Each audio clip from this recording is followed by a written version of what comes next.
todos novamente. Estamos iniciando hoje o estudo de número 46º das cartas de Paulo. Especificamente, estamos estudando a primeira carta de Paulo aos Romanos, no seu capítulo 7º. Na realidade, não é a primeira carta, é a carta de Paulo aos Romanos no capítulo 7º. Nós estamos hoje com o tema conflitos existenciais. Eu inicio agora a transmissão também abraçando a todos os nossos amigos da Rede Amigo Espírita e também aos ouvintes da Rádio Brasil Espírita de Maceió que nos acompanham ao vivo.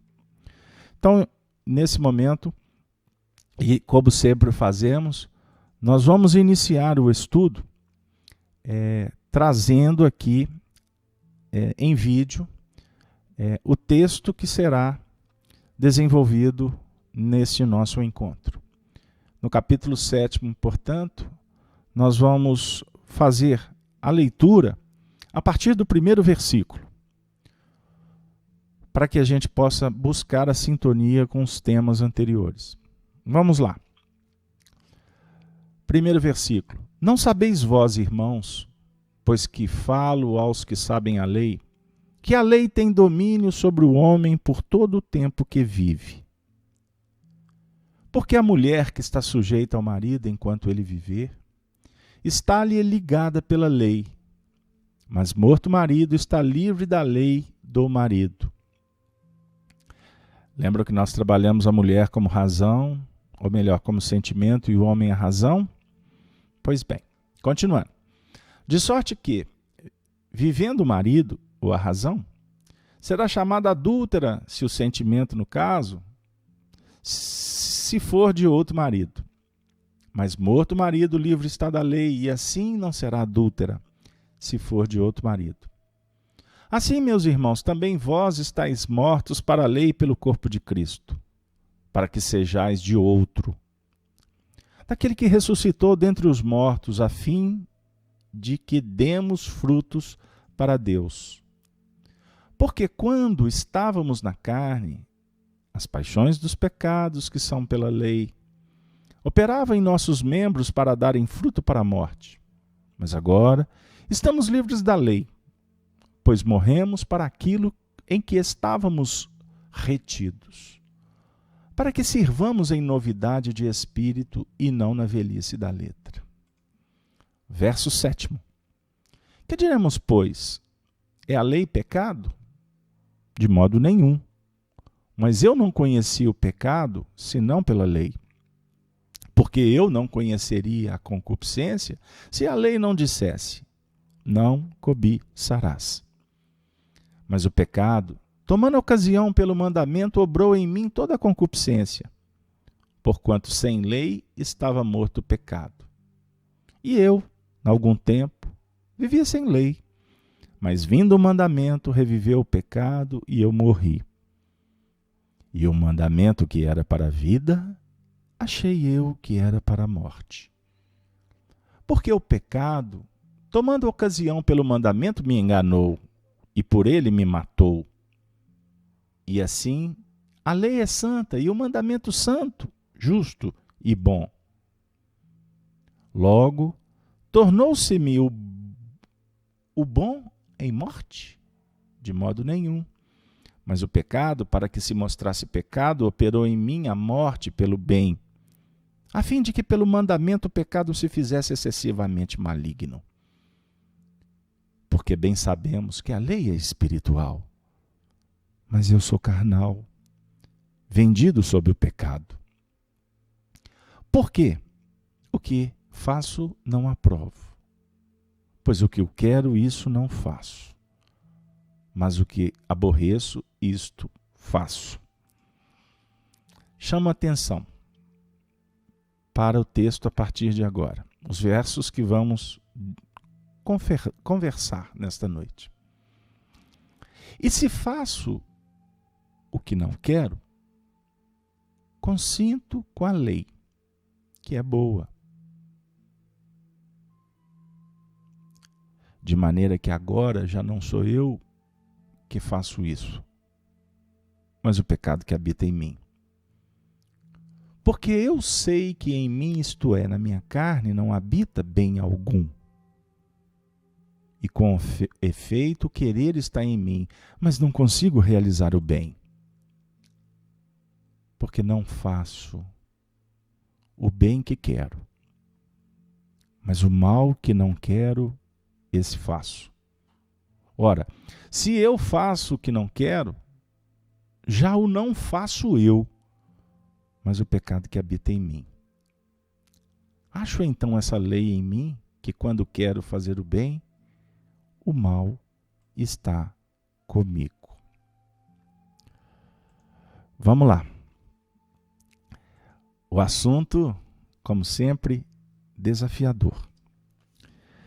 O tema nos foi sugerido e nos surpreendeu porque encontramos, logo em seguida, a definição do tema, que nós fazemos essa escolha no início da semana, quando montamos a programação para a divulgação posterior. Quando preparávamos o material para trabalhar com vocês aqui, circunstancialmente nós encontramos uma obra que leva exatamente esse título: Conflitos Existenciais. E, obviamente, que recorremos a ele para procurar algum conteúdo que a gente pudesse explorar. E assim, nós encontramos essa bela obra, que foi psicografada pelo nosso amigo Divaldo Franco, ditado pelo espírito Joana de Ângeles. E nós gostaríamos, não é do nosso feitio ficar fazendo leituras, a não ser a do texto que nós trabalhamos, e vez por outra uma mensagem, enfim, porque a gente gosta de dialogar em torno do Evangelho com vocês, mas eu gostaria de pedir vênia, um espaço paciente de vocês. Porque a abertura do livro, ela traz para nós aspectos consideráveis. No prefácio, que leva esse título, Conflitos Existenciais, o espírito Joana de Ângeles traz a seguinte reflexão. Vamos lá. Ela diz assim: a marcha do progresso é inexorável. Pode ser perturbada ou dificultada. Nunca, porém, ficar retida em conveniências de indivíduos ou de grupos, paralisando o seu progresso. Da mesma forma, a criatura humana está destinada à plenitude, avançando não poucas vezes sobre injunções dolorosas que resultam da ignorância ou da má utilização dos recursos preciosos que se lhe encontram ao alcance.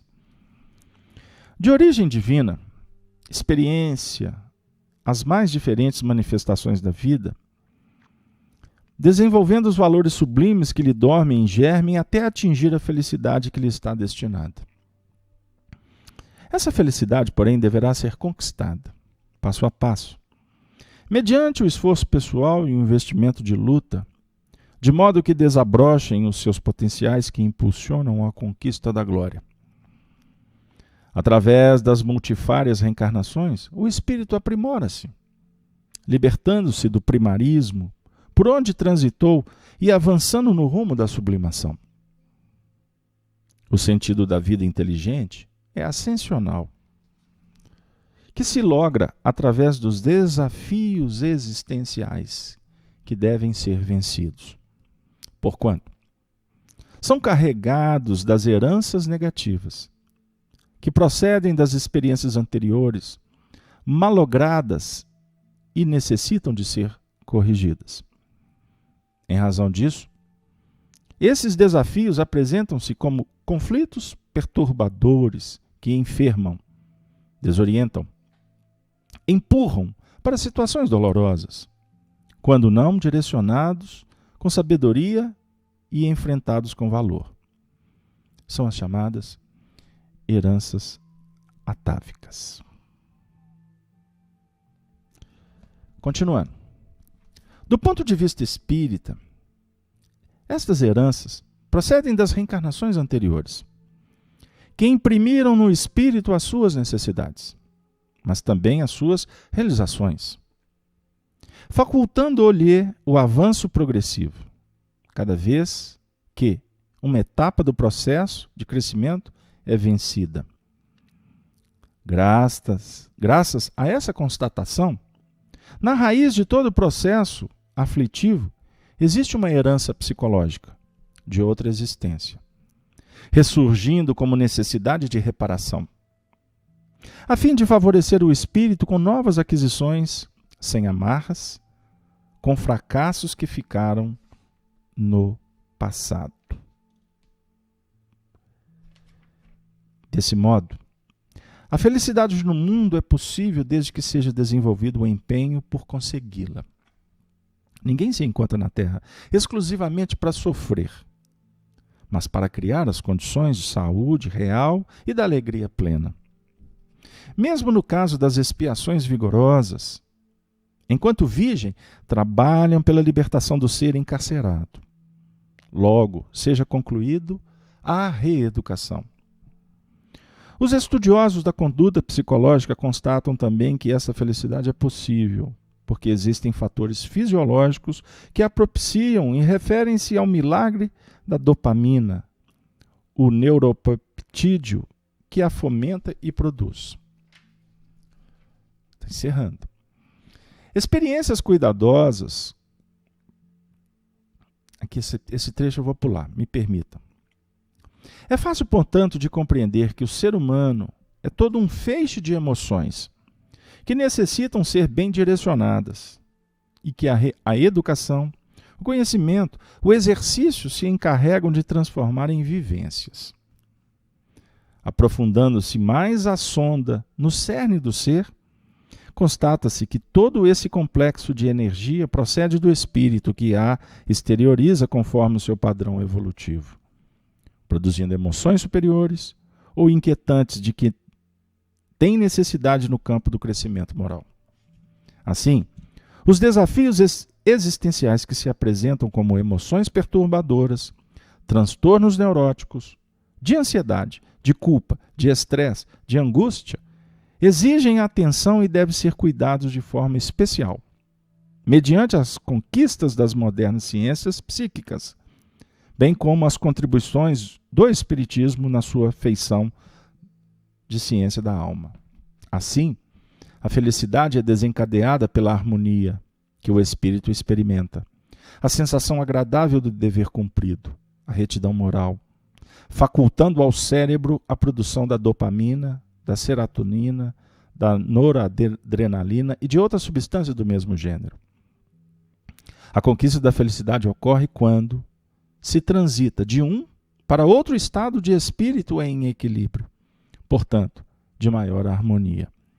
Da mesma maneira, o sofrimento é uma transição da situação inferior, estágio que já deveria ser vencido. A felicidade, portanto, não significa oposição à infelicidade.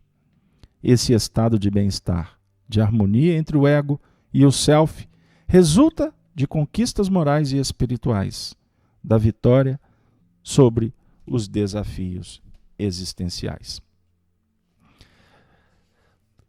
Alguns aspectos que vão nos auxiliar.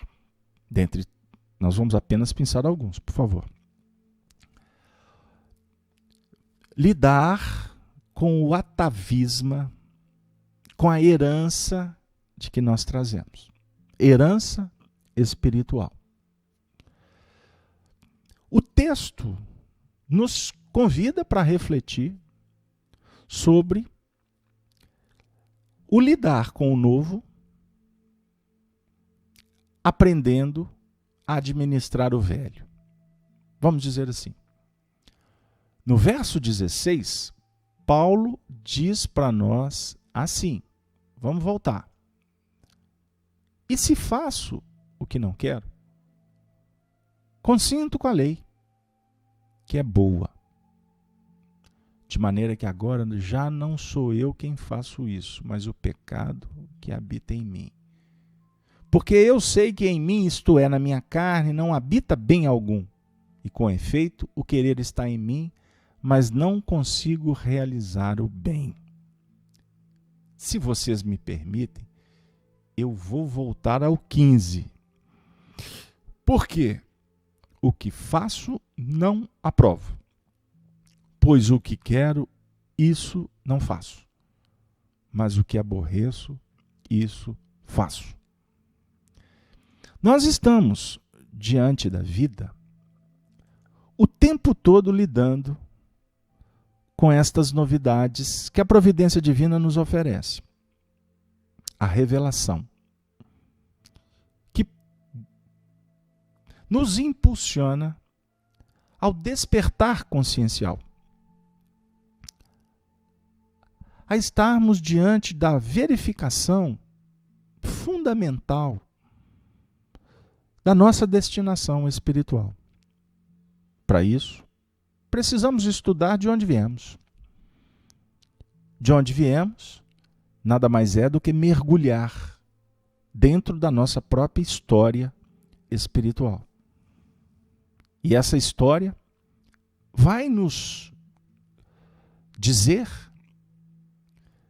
das nossas aquisições, dos nossos dramas, dos nossos erros. Como bem vai nos dizer sobre as nossas aquisições, como o espírito da benfeitora Joana de Ângeles nos chama a atenção. Nós lidamos, portanto, o tempo todo com o nosso passado. Impulsos, tendências e conflitos. Agora, por que nós estamos aqui tendo a oportunidade de estudar a doutrina espírita? Por que nós fomos chamados para estar aqui debatendo esse assunto das Escrituras à luz da codificação?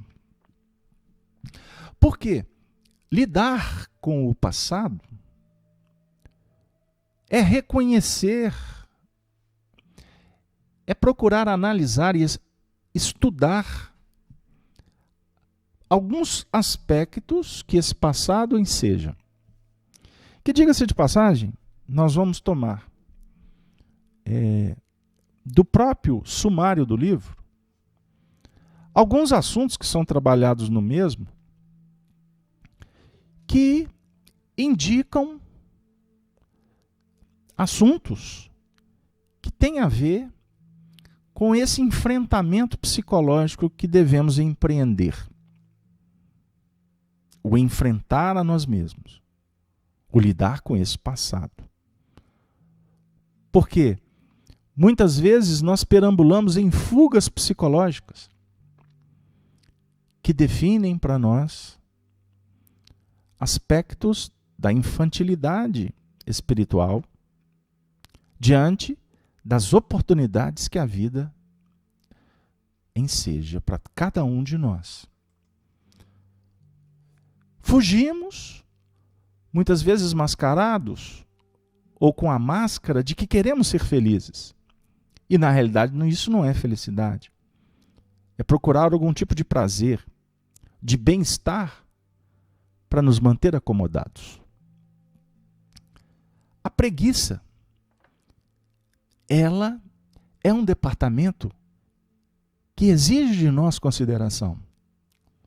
Porque a preguiça, ela disfarça essa posição acomodada que muitas vezes elegemos para nos manter dentro da dinâmica do menor esforço. Muitas vezes lidamos com a raiva.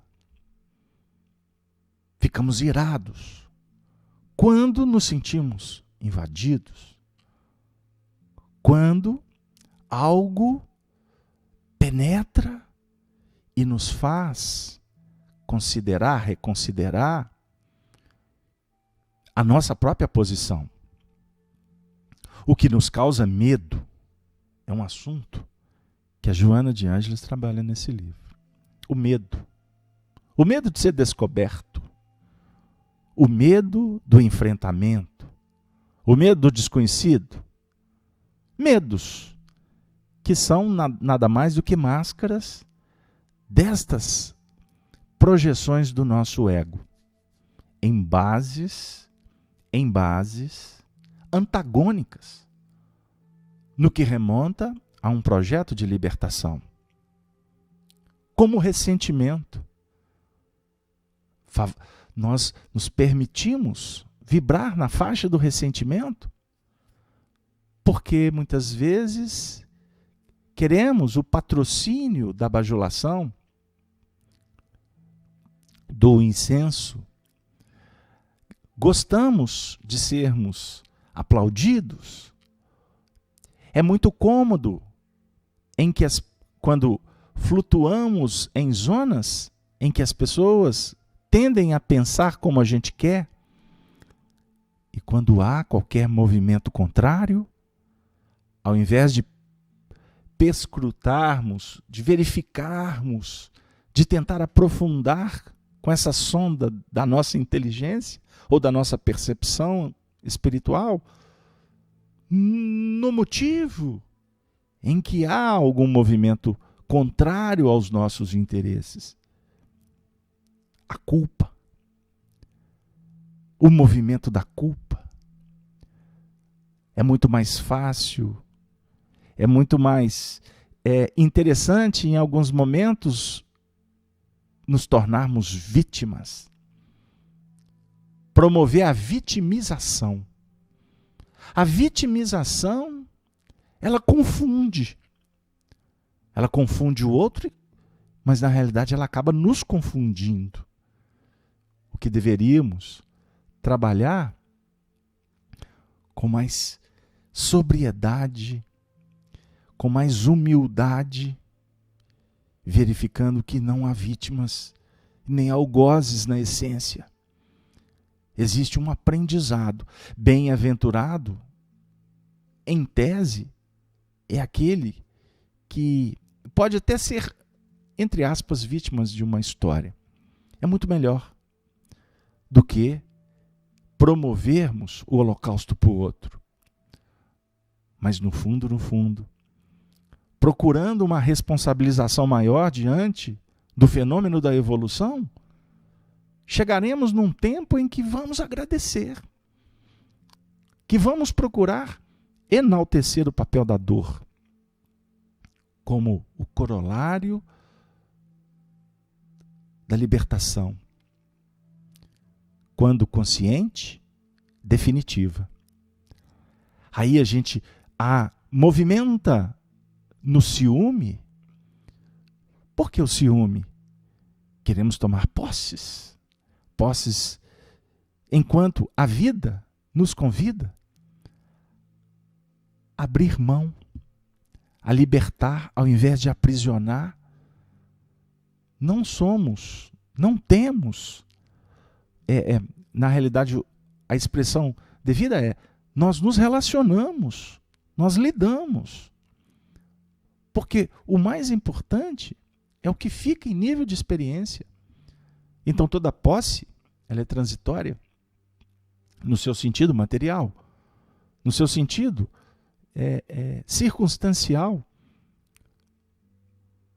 O dom da vida, o corpo, é uma posse transitória. Os bens materiais, a posição que tu ocupa no emprego, são posses transitórias, entre aspas. Agora, pessoas jamais. Então, por que nós sentimos ciúme de alguém? Por exemplo, por que nós temos ciúme?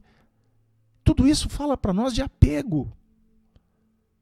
São considerações que precisam ser desenvolvidas. A ansiedade expressa o nosso orgulho, inquietação, o imediatismo, para que nós possamos nos dar bem na sociedade. Muitas vezes nós precipitamos Nós temos dificuldades em aguardar o encaminhamento natural das coisas. Jesus nos alertou quanto ao perigo da ansiedade e a crueldade. Por que somos cruéis? Por que nos tornamos violentos? Tudo isso proporciona dificuldades. Pode nos levar à neurastenia, à drogadição. Pode favorecer um vazio existencial.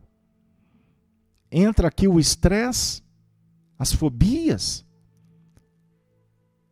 Queridos amigos, Paulo de Tarso está convidando a todos nós para refletirmos quanto ao despertamento do ser. Porque o que faço não aprovo. Nesse versículo 15 nós estamos sendo convidados para prestar atenção no que a gente está fazendo. O que está nos motivando a fazer? O motivo é efêmero? O motivo é solene? O motivo é nobre? O motivo é espiritual? Ou o contrário? O que motiva é o culto da vaidade, da presunção.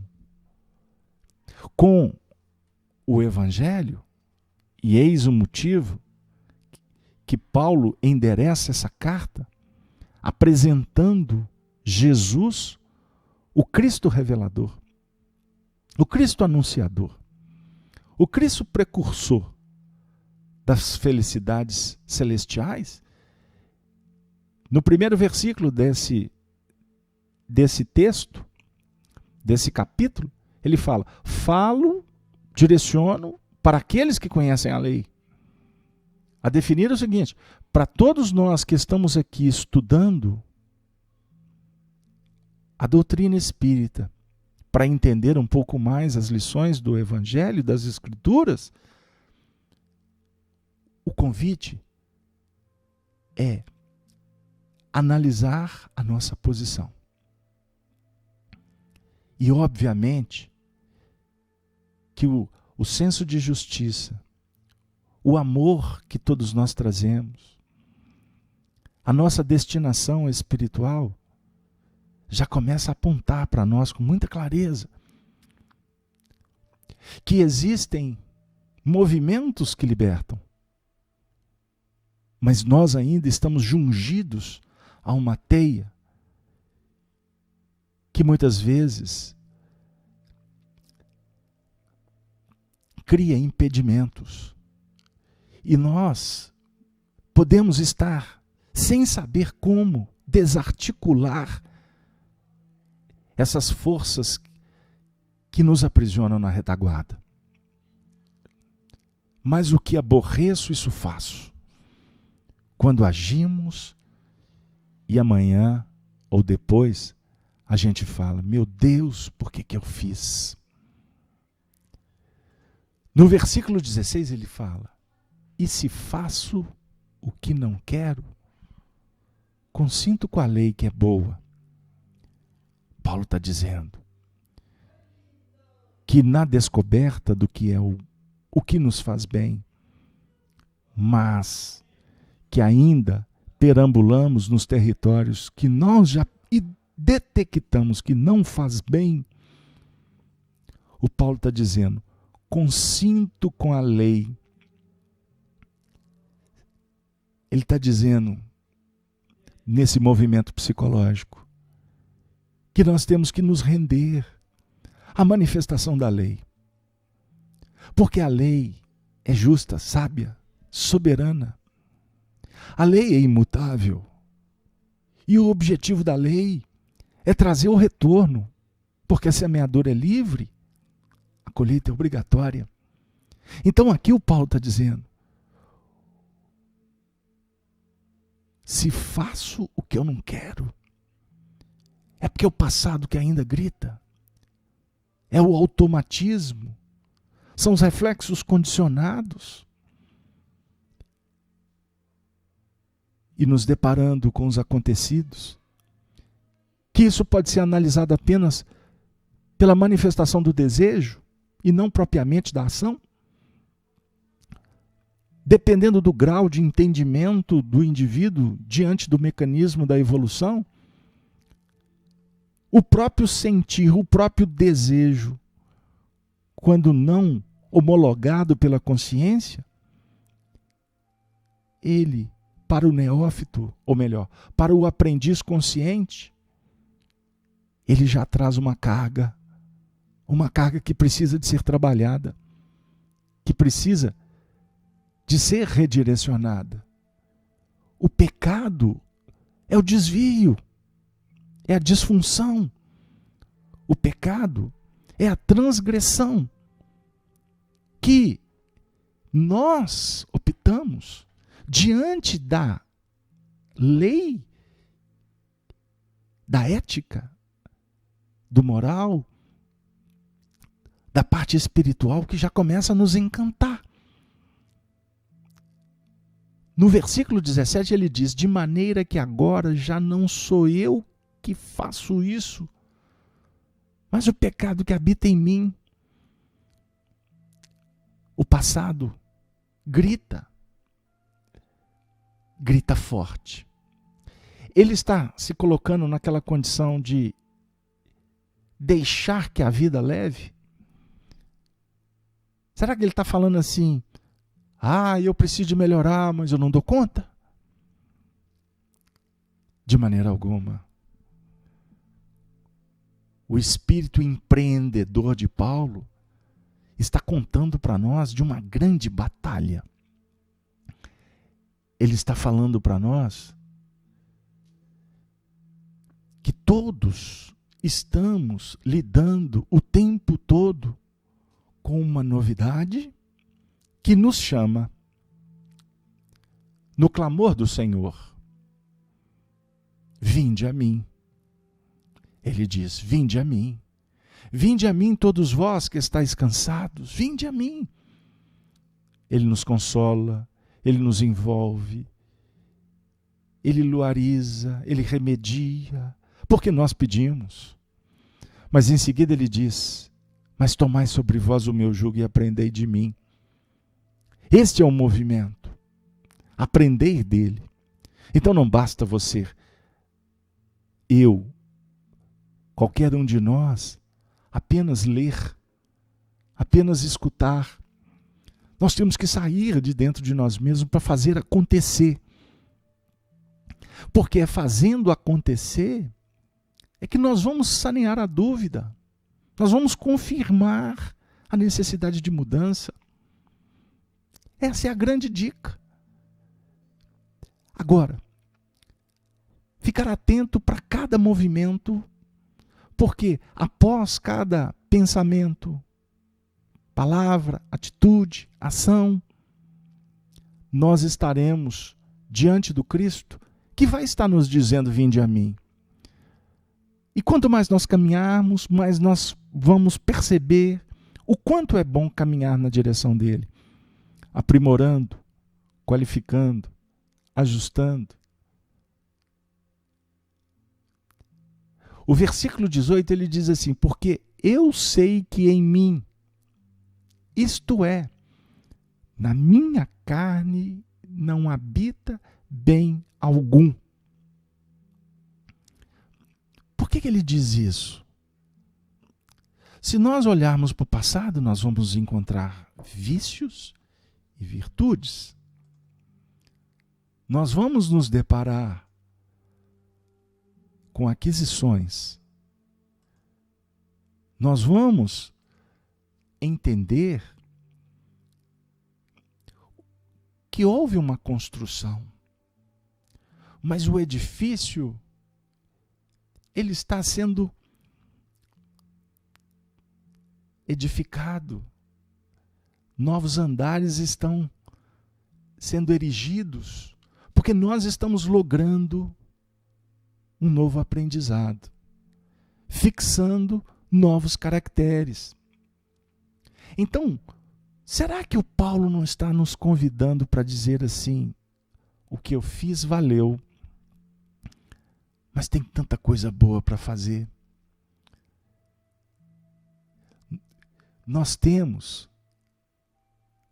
estamos o tempo todo sendo chamados para olhar e sentir em bases que libertam, que luarizam, que santificam, que pacificam e que vão o tempo todo dizendo para nós da evolução espiritual, que é meta de todos os seres. Ele está dizendo sobre o pecado que habita em mim, que eu preciso de mergulhar e transmutá-lo. E aquela experiência negativa do ontem, ela não é perdida. Você não vai deletá-la.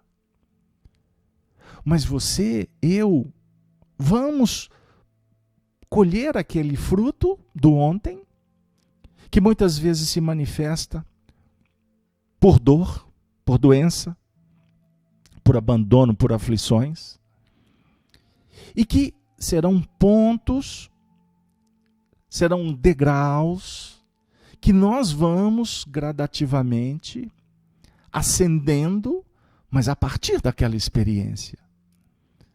Mas sempre com humildade. Por isso que o indivíduo chega pro companheiro que já tem consciência do bem e fala assim: muito obrigado, você me ajudou bastante. Aí o indivíduo olha e fala assim: mas eu não fiz nada, eu tenho muito o que fazer. Ah, você é um santo. De forma alguma. Eu só agi aqui em nome do Senhor, porque quem opera é o Cristo. O que significa isso? Que o indivíduo está superando com maturidade o feito, porque ele está vislumbrando novas ações. Ele não fica enamorado do que ele fez. Aliás, ele olha como uma experiência que foi importante, mas que deve ser medida, uma medida aproveitável para novas ações. E quando diante dos conflitos, dos dramas, diante das doenças, devemos ter a coragem de enfrentá-las. Devemos focar a nossa atenção para o que realmente é importante. O que é treva, desconsidere. Não é isso, Cleusa? Não é isso que a Elisa está dizendo para nós? A Leonilda, que está aí conosco, estudando com tanto carinho. Nós aqui, queridos amigos, não podemos deter a marcha olhando para a treva. Os escândalos são necessários. Os escândalos que nos visitam de fora, os escândalos íntimos, eles são necessários, porque senão não há despertamento. Ai de quem os pratica, afirmou Jesus. Então nós estamos diante de uma circunstância evolutiva em que o tempo todo estamos sendo testados, passando por testemunhos. Todos nós estamos sendo convidados para agirmos com lealdade ao bem. Todos nós estamos sendo convidados para a humildade, para respeitar, para dignificar a vida, para olhar para o próximo com misericórdia, com bondade. Muitos se aproximam intolerantes, radicalizando. Muitos se expressam na vida de uma maneira chula. Muitos cometem a violência, agem de de uma forma que traz muito desconforto. E isso pode estar acontecendo do nosso lado. Não é assim? Como que Jesus lida com estes fatos? Silencioso, respeitoso, carinhoso, sabendo que amanhã os incorrigíveis serão corrigidos pela própria lei. É o que o Paulo está falando para a gente. Porque eu sei que em mim, isto é, na minha carne, não habita bem algum. Qual de nós podemos dizer que o bem está dentro da gente? E com efeito, o querer está em mim, mas não consigo realizar o bem. Nós desejamos fazer o bem, mas nós temos dificuldade de fazer o bem. A gente faz aqui um curso de evangelho, mas depois você vai ser convidado a sentar à mesa com o marido, com o filho, com o patrão, com o subalterno, com o companheiro da repartição, com o amigo da reunião mediúnica, com o companheiro da evangelização. Como que você vai conversar com ele? Como você vai falar? Você vai dizer, você vai se expressar com o seu jeito, com a sua maneira de ser. Então, quando nós estamos diante do semelhante, nós estamos o tempo todo fazendo essa avaliação que o Paulo propõe. Eu sei, porque eu sei que em mim, isto é, na minha carne, não habita bem algum. O tempo todo a gente está mensurando. O tempo todo você está expondo com cuidado. Porque você sabe que se for descuidadamente, você pode ferir. Você pode trazer desconforto. Alice está dizendo ali para nós que os escândalos são necessários. Nós não temos que nos preocupar em demasia com eles. Devemos estar atentos. Devemos estar atentos. Na sua casa só entra quem você permite. Na sua morada íntima, o bem deve ter a porta aberta. O mal, ele precisa de ser transformado em luz. Porque senão não pode entrar. Porque se nós nos sintonizarmos, como é que nós vamos sair depois? Como que nós vamos lidar com todos esses conflitos que temos? O versículo 19 fala para a gente: porque não faço o bem que quero, mas o mal que não quero, esse faço. Ora, se eu não faço o que não quero, já o não faço eu, mas o pecado que habita em mim. Será que o Paulo também está falando aqui das nossas experiências mediúnicas negativas? Porque quando eu permito colocar a tomada no plug, não é? Ou plug na tomada, né? Quando eu vinculo o equipamento para receber energia, basta apertar o play que ele vai funcionar. Então, quais são as nossas tomadas mentais na atualidade? Será que não somos nós os responsáveis? Porque a nossa tendência é transferir para o outro o pecado que habita em mim. As obsessões acontecem porque existem clichês, existem reflexos, existem hábitos que estão erradicados em nós e que nem sempre nós tomamos conta deles. Aí, quando assustamos, uma fera desperta.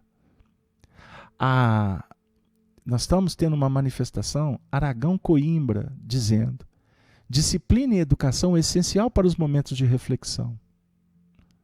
Todos nós precisamos de cultuar a disciplina, a introspecção, a meditação, nestes momentos de dificuldade. Imaginem os espíritos adentrando as esferas, as regiões espirituais negativas, de sofrimento. Eles entram vigilantes, atentos. Nós lidamos muitas vezes com feras do mundo externo, que nós temos que cuidar com muita atenção, com muito carinho, para que as feras internas não sejam despertadas por conexão, por vibração compensada. O Paulo diz no versículo 21, acho então esta lei em mim, que quando quero fazer o bem, o mal está comigo. Na próxima semana, nós vamos trabalhar o versículo 22. Porque segundo o homem interior, tenho prazer na lei de Deus. Então, tem o homem interior, tem o homem exterior. Do que ele está falando? Ele está falando das personalidades? Ele está falando dos conflitos existenciais que, na realidade, são mecanismos que brotam do nosso psiquismo ou em nosso psiquismo para que a gente possa trabalhar num grande laboratório e verificar que no fundo, espiritualmente falando, lá na essência espiritual, nós somos filhos de Deus.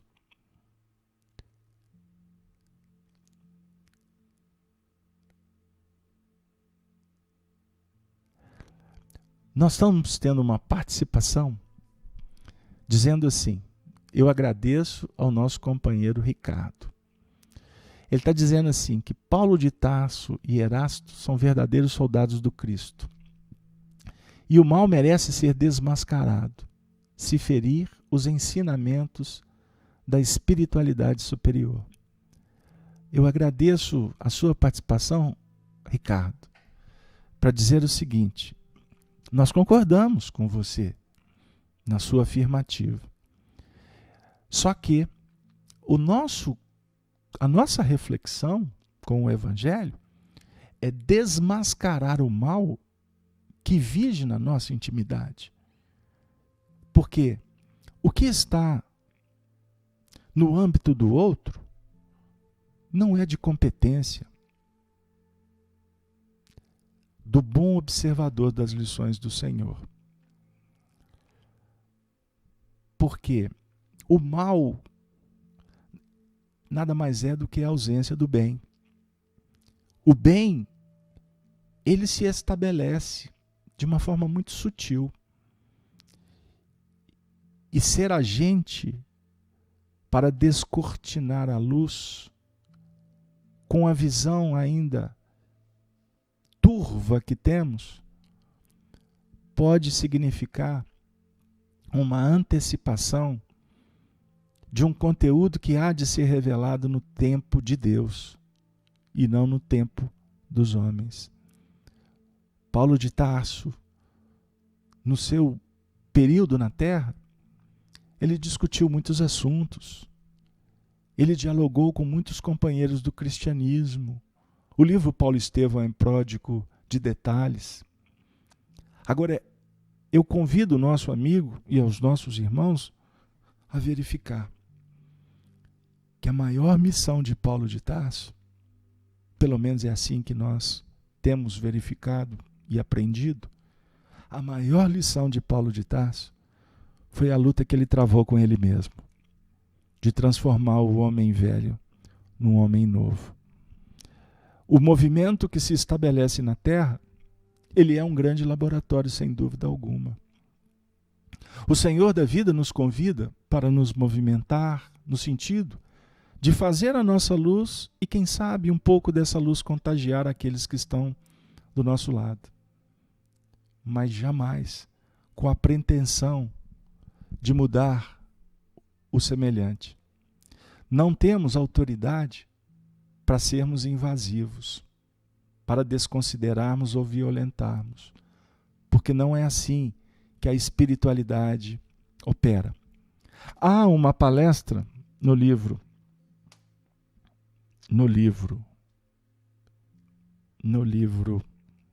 agora me fugiu, Nos Domínios da Mediunidade, eu vou confirmar e fico devendo para vocês, em que o benfeitor Flacos,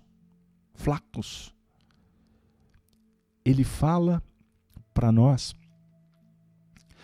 que as trevas, elas se ajustam com as próprias trevas. Mas o bem maior que dimana de Deus, ele se manifesta na terra de uma forma perene, amorosa, respeitosa, mesmo diante dos chamados incorrigíveis. Pode sim haver uma manifestação de até afastamento dos benfeitores diante da rebeldia dos homens, mas jamais um abandono total. Por isso, o nosso convite para o estudo da doutrina espírita, que nos abre os pórticos das Escrituras, é mergulharmos dentro de nós mesmos, encararmos os nossos limites, verificar que o conflito existencial, ele, na realidade, representa um momento de transformação, um momento que antecede a emancipação. Quanto mais maduro, quanto mais evoluído é o espírito, mais ele luta para se harmonizar diante de todos os impedimentos que a vida oferece, porque os limites existem para serem vencidos. E um dia atingiremos, por esforços no bem, pela prática da caridade, atingiremos a culminância, a plenitude do amor daquele que expressa, que representa o sacrossanto amor de Deus. Nos referimos a Jesus, que passou por nós, nos amando, esclarecendo, mas cumprindo a sua missão de deixar um grande legado do silêncio, do respeito, mesmo abandonado, torturado, julgado por seres que não tinham a mínima competência de fazê-lo. Ele caminhou na sua solidão incomparável, na direção do Calvário, até ser crucificado. E no momento final dizendo ao Senhor: Pai, perdoa-os, porque eles não sabem o que fazem. Senhor, entrego-te o meu espírito. E depois ele retorna para nos mostrar a vitória real e definitiva, que está simbolizada na grande ressurreição. A vitória da luz. Queridos amigos, bondosos irmãos, eu agradeço de alma e coração a audiência, a presença de todos, as participações, convidando vocês a estarem conosco nos estudos que a Rede Amigo Espírita continua promovendo. Aos nossos amigos da rede, um grande abraço.